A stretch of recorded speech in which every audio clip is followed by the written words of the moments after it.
It's not necessarily the heart that's making the sounds, but it's the valves inside the heart. Started. All right, Ninja Nerds, so heart sounds. We're going to be talking about them today, and what we need to really focus in on is how does the heart make these sounds. It's not necessarily the heart that's making the sounds, but it's the valves inside the heart, particularly the valves closing. So let's back it up a little bit and quickly what valves we have in our heart. So we know we have 4 valves, and we watched our structure video before, and we understand that within the heart there's 4 chambers, there's 4 valves. Within the valves, they can be categorized into 2 different types. We have the atrioventricular valves and the semilunar. Let's focus in first on the 2 atrioventricular. So we know that atrioventricular means that it's going to be the valves between the atria and the ventricle. So we have the right ventricle and atria here and the left atria and ventricle here. And between them are our valves that divide them between the atria and the ventricle. So on the right side, we have, what do we call this valve right here? The one that is between the atria and the ventricle on the right side of the heart. Do you remember? This valve right here is what we call the tricuspid. Okay, and then on the other side, we have the left atria, the left ventricle, and the valve between those two, we're going to put in pink here, is our what? We call it the mitral. Good. So we have our 2 atrioventricular valves. Those 2 valves group together as one, and they can make a heart sound. So when these valves close, they make a sound. And what's that sound that we are going to be using in this term or in nursing and in the medical field? We use that sound as known as our S1 sound. And you've also probably heard it as our lub. Okay? So the mitral and the tricuspid valve are 2 atrioventricular valves, close at the same time, and when they close, they make this S1, this lub sound. And then we're going to move on to our 2 semilunar valves. And our 2 semilunar valves are the valves that connect our heart chamber. You've also probably heard okay? So the mitral and the tricuspid valve are 2 atrioventricular valves, close at the same time, and when they close, they make this S1, this lub sound. Then we're going to move on to our 2 semilunar valves. And our 2 semilunar Let's just get this started with heart sounds. Connect our heart chamber. I always like to toss an emoji in there.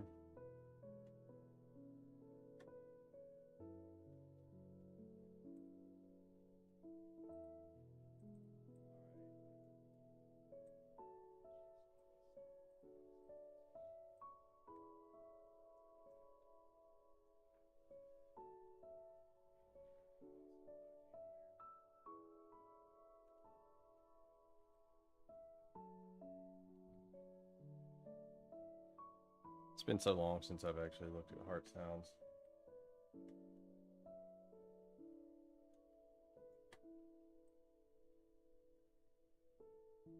This textbook I'm using over here on the left is actually OpenStack's new nursing textbooks, which is all free and open source, which is great. Take a picture. Add that in the back extra field.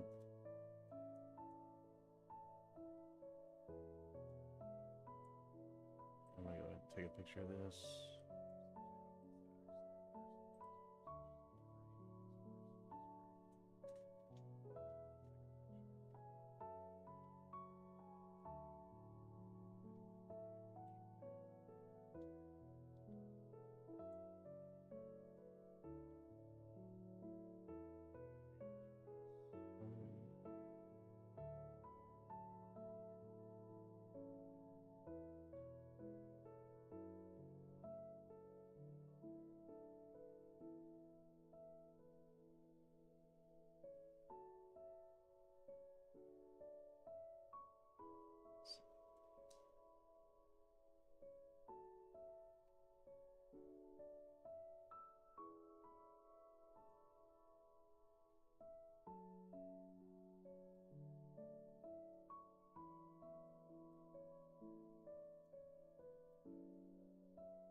In fact, I always wondered.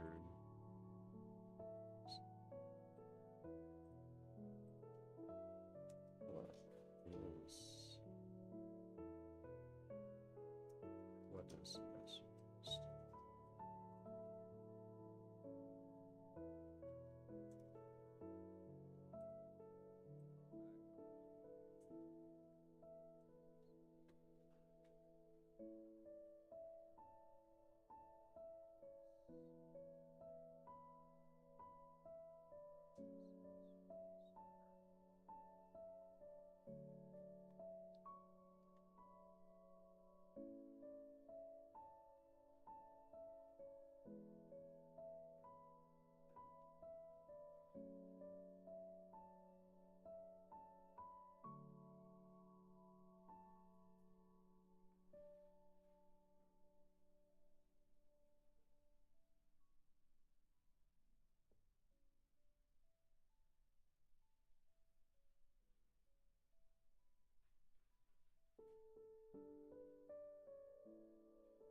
To the rest of the circuit that it runs through. So we have our right side of the heart, and our right side of the heart has the right ventricle pushing blood out through the pulmonic trunk.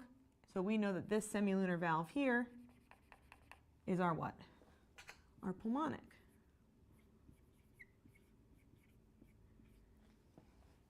And then on our left side, we have the left atria through the mitral, through the left ventricle, and out into our systemic circuit through the aorta, we know that this valve is the aortic.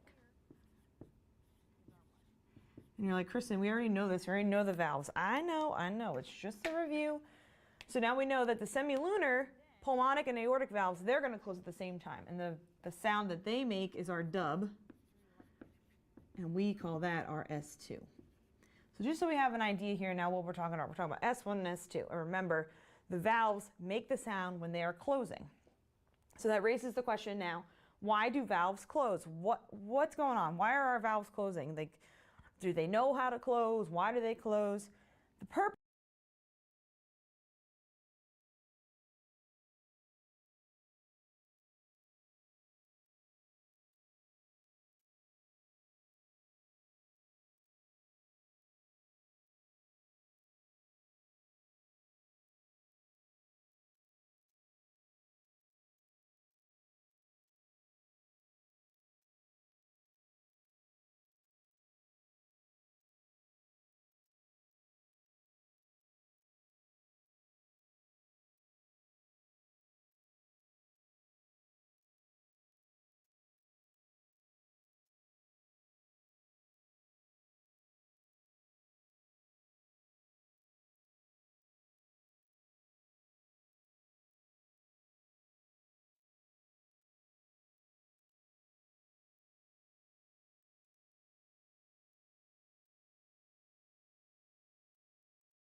of them closing, let's talk about that really quick, is to prevent backflow. Okay, and what does that mean? Basically, within the heart and within our body, we want blood be flowing from the right atria to the right ventricle and out, left atria, left ventricle and out, and not having any backflow. We don't want blood from the right ventricle going back through the tricuspid or going back through the mitral valve. We want them to keep going through the heart. And what that has to do is we don't want unoxygenated blood and oxygenated blood mixing, and we don't want any type of issues with insufficiency giving us issues with our pumping and our workload, our cardiac output. So we're going to prevent that backflow. And we have words that we're going to be talking about, right? We have these words systole and diastole, and you know that plays a role in blood pressure, but it also plays a role within the heart and what the heart is doing. So systole is the word that we're going to use, which means contract. Because when we talk about heart valves and we talk about the sounds, we're talking about particularly things happening right within the ventricles, because it has to do with blood going in and filling and then going out and being ejected. So systole is the word that we're going to use for contract. And if you can't remember that the word contract comes from the word, or means the word systole, and the word asystole, when someone is asystole, they're flatlining, they have no heartbeat, right? That means you have no contraction. That's without contraction. So the word systole means to contract. And then diastole is our word for relax, and you can remember that, as unfortunate as it is, that if you die, you're kind of in a relaxed state. Nothing's contracted, nothing's moving at all. So diastole means to relax. So our valves are closing, they're preventing that backflow, and we want to make sure that we understand how this all works. How does the S1 sound, that lub sound, the S2 sound, the dub sound, and the systole and diastole all work together? So right here in this little picture here, I picture it as a circle. We have a lot of information that we can get just from this. And these are the types of things when I take an exam or I take the NCLEX, you get a free piece of paper, or you can write, hopefully, on the back of the test, if you're still doing paper and pencil, you can write little things down that'll help you just quickly be like, okay, I remember this information, now I can go into this test with confidence. So S1, we know, what do we know from already this video? We know that the S1 is our AV valves, right? That means they're closing. We know that this makes our lub sound, right? And then we fill in down here, our S2, we know that this is our semilunar valves closing, and that's going to be our dub. And then our valves have to close to prevent that backflow. So when the blood is flowing in, it's going to go from the right atrium to the right ventricle, all right? So this blood is going to start flowing in. When it flows in, this blood starts to fill up, okay? So we're going from a low pressure. So when help you just quickly be like, okay, I remember this information, now I can go into this test with confidence. So S1, we know, what do we know from already this video? We know that the S1 is our AV valves, right? That means they're closing. We know that this makes our lub sound, right? And then we fill in down here, our S2, we know that this is our semilunar valves closing. And that's going to be our dub. And then our valves have to close to prevent that backflow. So when the blood is flowing in, it's going to go from the right atrium to the right ventricle. All right, so this blood is going to start flowing in. When it flows in, this blood starts to fill up. Okay, so we're going from a low pressure to a high pressure. A higher to a lower, because there's no blood in here. So from the right atrium to the right ventricle, we start filling. As this fills, the pressure starts to build, and this tricuspid closes, right? So we hear lub, boom, closes. So where does blood need to go now? If it's in the right ventricle and you hear lub, blood is now in the right ventricle, it needs to go where? It's going to go out through our pulmonic. So systole, how do we get blood out? We know that that means the word contract, right? So this is our contraction. And what is blood doing? If the heart is contracting, the blood is ejecting. Okay. Great. So we have filling of the ventricle, we have lub. We have this ejection occurring, right? And now we have dub. So we're going in this circle here. From dub, all of these valves now have closed, right? We have our semilunar valves closing. So what's going to happen now as this is all relaxing over here? This is all relaxing, so now we have, again, filling. We have ventricular filling, right? Because now we are relaxed, right? And now we have dub. So we're going in this circle here. From dub, all of these valves now have closed, right? Ventricle, we have lub. We have this ejection occurring, right? And now we have dub. So we're going in this circle here. From dub, all of these valves now have closed, right? We have our semilunar valves closing. So what's going to happen now as this is all relaxing over here?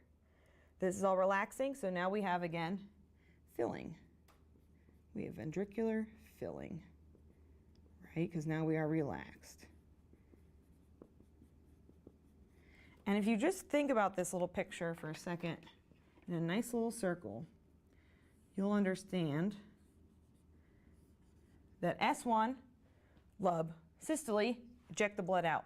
S2, dub, and then we start filling again, diastole, back into S1. This is a nice depiction here of what is happening in the heart as our valves are opening and closing. Okay, but I'm going to show you another way that we can do that in a nice linear form with some pictures. All right, so we just went over that little cycle there that I showed you guys, and you're probably like, Kristen, what the heck? You're talking about these fillings and this S1, this S2 sound. I'm going to show you again the same thing, but in a little more pictorial type of diagram here. So in this heart here, we have S1, we go systole, S2, diastole. And understand that this is just going to keep going over and over as the heart pumps, S1, S2. So lub dub, lub dub, lub dub, lub dub. And what we're looking at here is we're trying to understand where the blood's moving, what the heart is doing, so that way when we have to identify murmurs and we're listening, we know what we're listening to, okay? So with S1, let's remember, let's just write this all down again. S1 is what? This is when our AV valves close, right? Valves, okay? And this S1 is the thing that we say lub with, right? And S2 was our semilunar valves. And this is our dub, right? And then from we have here, we have systole, right? And what did the word systole mean? So in this space here, we have a contraction. And what does diastole mean? Diastole means we have a relax. So the muscle here is relaxing, the muscle here is contracting, and we're going to be focusing on what's happening within our S1. So we have lub, we have S1. So our AV valves here are closing, because we're going to hear that doof. And we're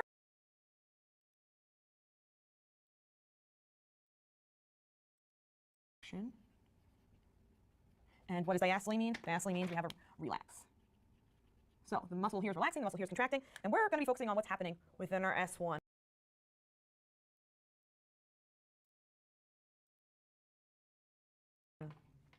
So we have lub, we have S1. So our AV valves here are closing because we're going to hear that doof, right? So let's grab, what are our colors here? Green and pink. So tricuspid is closed, right? Mitral is closed, okay? And we have blood where, okay? Where is blood right now if the valves are closed? Because we did what? We filled our ventricles in. So ventricles are filled, blood needs to be ejected out, right? It can't go back through, hopefully. It's not going back through the valves that it just came through because those are nice and closed, tightly shut. And we're going to contract. When we contract, where is that blood going? Going out, right? It's going to go into our pulmonary and systemic circuit. So it's going out here. It's going out here. And when this blood goes out of the heart, right? It's filling the rest of the circuits here. This blood is going out. We know what valves are now closed. Our pulmonic,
right? It's closed. And our aortic. Our semilunar valves are now closed, which makes sense, right? So let's look at it again. We have this S1, lub. We go into systole. Our AV valves are closed, so we're going to push that blood. We're going to eject it out. As we eject the blood out, we hear S2, because now, once that blood has exited the heart, our semilunar valves close, and then we have to go in relaxation. So I drew the third heart here so that you understand we now have blood out of the heart, so what would be after our S2? We go back to S1, right? And when we go back to S1, we have blood from here filling into our ventricles. And as it fills, we get lub. And it's a cycle over and over again. So remember, S1, it's our lub, it's our AV. After that, boom, we hear lub, boof. We have systole, which is our contraction, and that's when our blood is sitting in our ventricles. It's going to get pushed out, so it's going to get ejected. So we eject out the blood from here. Blood is in the systemic and aortic circuit, so our aortic and semilunar valves is now closed. And then we have to have what? Filling here. We go back into filling. Right? Makes sense. It makes a lot more sense if you understand this, because then when you start understanding where murmurs occur, if they're occurring between S1 and S2, or after S2, before S1, then you're going to understand the type of murmur you have. So get this in, because it's only going to make you understand murmurs better.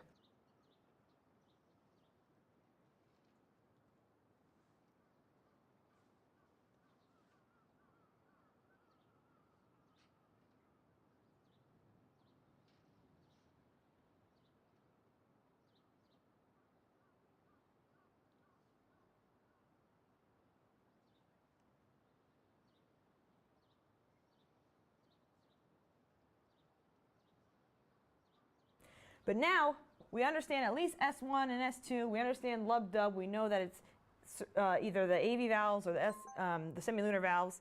So now let's learn about how we're going to listen to our heart, right? So our heart, and we assess the heart, we're trying to listen to all these valves, and we're trying to listen to these sounds.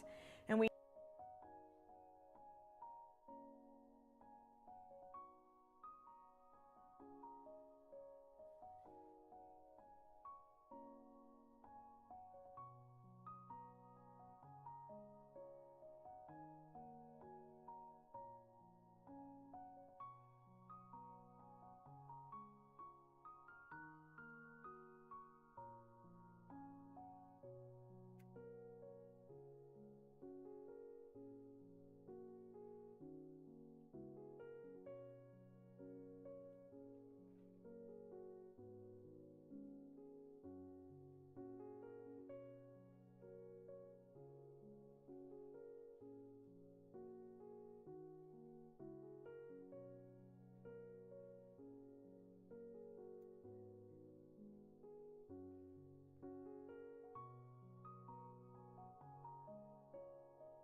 So pulmonary embolism makes the S2 louder, which makes sense because it's putting that strain on the right side of the heart and it's just slamming that pulmonic valve shut. So, okay.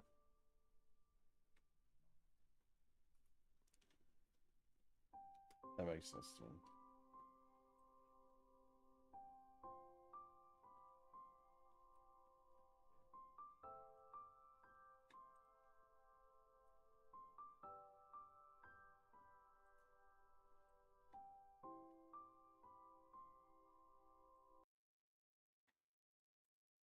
We know that there's 2 sounds, but there's actually 5 different places that we can listen to these valves in a very a good auscultation. So we have our aortic, our pulmonic, right? These are 2 valves that we know. We have this thing here called Erb's point, and you're like, who the heck's Erb? What's his point? And then we have tricuspid and mitral. What we're looking at here are our 5 different areas that we are going to auscultate so that we can assess our patient's valves and heart in each individual spot. So some people have mnemonics here for the APETM, right? So it's like all physicians earn too much, or all patients, they do something here, take medication. Whichever way you like to remember it, I just remember that there's 4 valves and I just had Erb in the middle. Super easy. And we know here that what? Pulmonic and aortic make our S2, and our tricuspid and our mitral RRS1. Okay, so let's go through. We got this chart here to fill in. We got our aortic, and we're going to do our timing of our sound. We just learned this, right, that the aortic is a semilunar valve and that its sound should be heard on the S2. But where do we listen on the body? On our rib cage here, we have all these spaces here, right? We got these openings between each rib, and what do we call those? Our intercostal spaces. And in those areas is where we're going to try to listen with our stethoscope so we can hear each individual valve. The first one here, the aortic, we're going to listen to right here. And what is this spot here? Just so we don't get confused. This is our right, so our second intercostal space, right sternal border. Okay, so that way you at least remember this. So it's the second intercostal space on the right sternal border. Fantastic. And we are listening, and we should be hearing a nice loud sound on our S2. Perfect. And then we move across the chest. So let's do our pulmonic. Super easy to remember. You go from the right side to the left. Put your stethoscope in the second intercostal space on the left. So second intercostal space, left sternal border. And we should be hearing, again, an S2 sound. Fantastic. Great, wonderful. Now we're going to move into herb. Who's herb? So herb's point is the area, and when we listen to the chest, we should be able to hear S1 and S2 equally. We should be able to hear it. It's the best spot to listen to both sounds at the same time. And what you can do as a nurse, if your patient is hooked up to telemetry or the EKG monitor, you can actually listen and look up there to see if all the sounds are correlating with the beats as well. So herb's point, where is that? Super easy. We move down one intercostal space.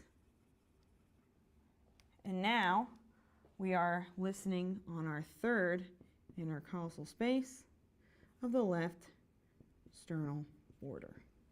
And what should you be hearing here? You can hear S1 and S2. You can hear both.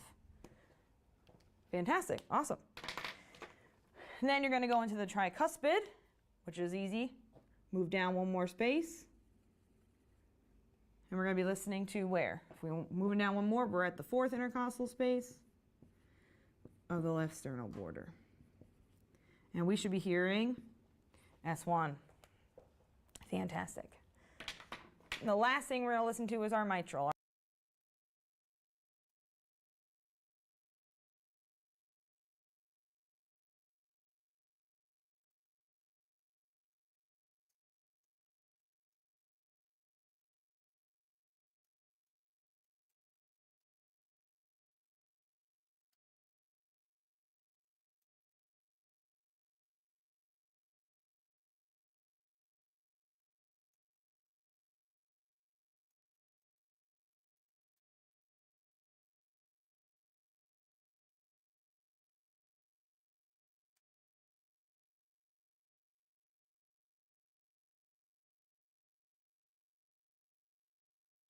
Hold on.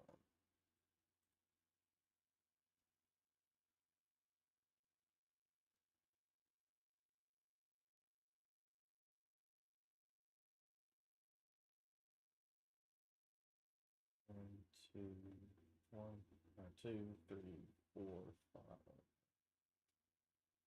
I don't know why I was thinking that tricuspid was on the fifth. It's been a while since nursing school, I suppose.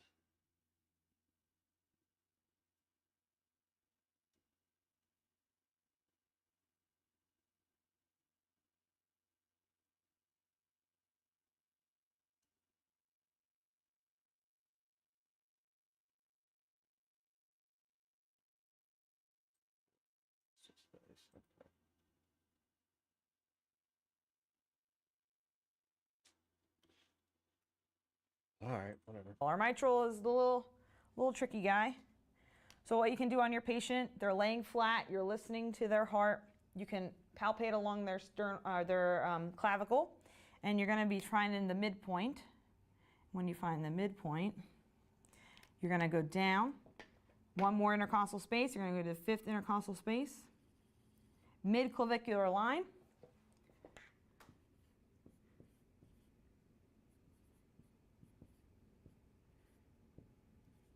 And you're going to be listening for an S1. All right. So when you're listening to all these and you're listening to your patient's valves, you just want to make sure you're hearing amplified sounds. So on aortic and pulmonic, you should be hearing S2 nice and clear. Tricuspid and mitral, you should be hearing it on the S1. And sit there and listen. You want to make sure you're listening and you're able to hear it nice and clear. And then you can go to Herb's point and then see if you hear both equally. All right, Ninja Nerds, that is it. That is our video on heart sounds and auscultation. I hope it made sense. And as always, until next time.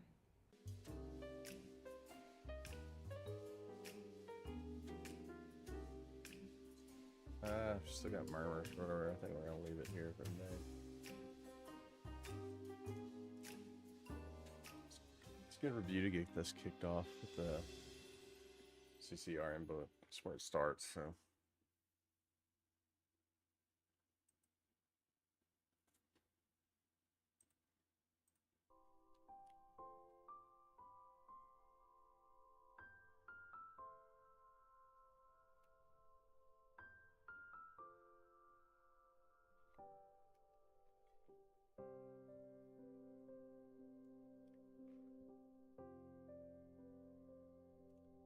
I guess in the next video, we'll get into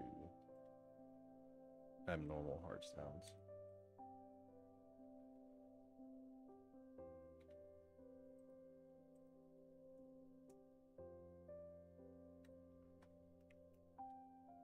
All right.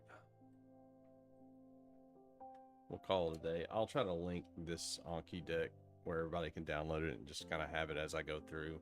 I just want to start at this top part of this book today. So, all right, y'all have a good weekend. What's left of it.